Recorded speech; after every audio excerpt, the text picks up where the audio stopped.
I don't know. I cannot comment on it unless and until the government of India or our army comments on it. But I can only say that the Turkey must reconsider their stand of supporting Pakistan, and Turkey we must remind Turkey also that there is a bank called Ish Bank,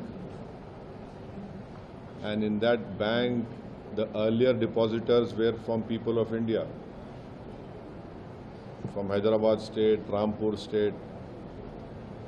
There are many historical connections with India, and you must know that till 1990, Turkish language was taught in Ladakh area. You know, we must also tell them that till 1923, if I am not wrong, or till 1920s, northern Turkey people used to come to Ladakh, and then from there they used to go to Mumbai to perform their Hajj.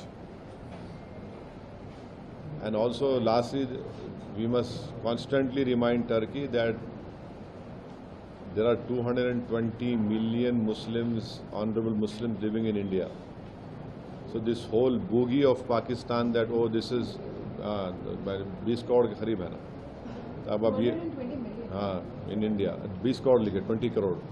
So this boogie of Pakistan is a Muslim country. There are more Muslims in India than in Pakistan, and Pakistan has got nothing to do with Islam at all. The way they are behaving, the way we have behaved so far. So I hope, I am sure the government of India sees of this matter, and they must look into it.